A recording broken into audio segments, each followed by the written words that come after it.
Reddy. I work at Yashoda Hospital, Secunderabad. Orthopedic surgeon.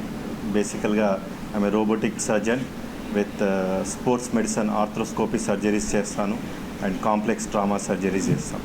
So ముఖ్యంగా ఈరోజు meet పెట్టడానికి ఎందుకు కారణం ఏంటంటే యశోద సికింద్రాబాద్లో రోబోటిక్ సర్జరీస్ మోర్ దెన్ 1000 పైన చేశాము అండ్ రోబోటిక్ నీ రెగ్యులర్గా చేస్తున్నాము అండ్ ఇప్పుడు మేము కొత్తగా హిప్ అండ్ షోల్డర్ కూడా స్టార్ట్ చేస్తున్నాము. దీనివల్ల పేషెంట్కు నేటివ్ అలైన్మెంట్ అంటే ముందున్నట్టు అలైన్మెంట్ రావడం ప్లస్ ఎర్లీ రికవరీ ఉండడం, ఇంప్లాంట్ లైఫ్ కూడా లాంగివిటీ ఎక్కువ రోజులు రావడానికి ఛాన్స్ ఉంటుంది.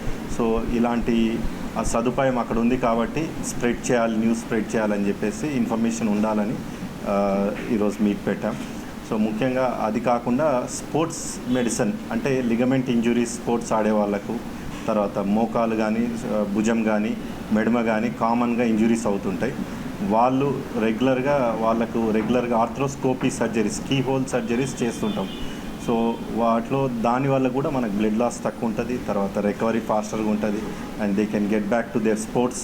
ముందు ఎలా ఉన్నారో అలా కావచ్చు. అది కాకుండా మా దగ్గర ఐసీయూ బెడ్సే ఆల్మోస్ట్ 200 ఉంటాయి. అంటే సో మచ్ ఇంటెన్సివ్ కేర్ స్పెషలిస్టులు ఉన్నారు. సో అక్కడ మల్టీ డిసిప్లినరీ కేర్ ఉంటుంది. మనకు ఐసీయూ డాక్టర్ కానీ, ఆర్థోపెడిక్ డాక్టర్ కానీ, న్యూరో కానీ, జనరల్ సర్జన్ కానీ, ఈ పాలిట్రామా కేసెస్ అని వస్తుంటాయి మనకు మల్టిపుల్ ఇంజురీస్తో. వారిని డిఫరెంట్ డిపార్ట్మెంట్స్ మల్టీ డిసిప్లినరీగా ట్రీట్ చేస్తుంటాం. ముఖ్యంగా మేజర్ ఫ్రాక్చర్స్ అవుతుంటాయి అలాంటి వాళ్ళకు, పాలిట్రామా ఫ్రాక్చర్ పీపుల్కు, రోడ్ ట్రాఫిక్ యాక్సిడెంట్ పేషెంట్స్కు.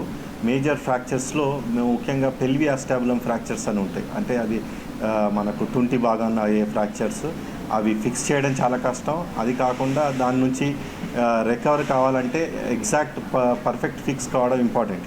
సో అవన్నీ advance technology and high end surgeries being a tertiary care అన్నీ మల్టీ డిసిప్లినరీగా అన్ని డిపార్ట్మెంట్స్ ఉండి చూడడం వల్ల పేషెంట్ రికవరీ కూడా ఫాస్ట్గా ఉంటుంది.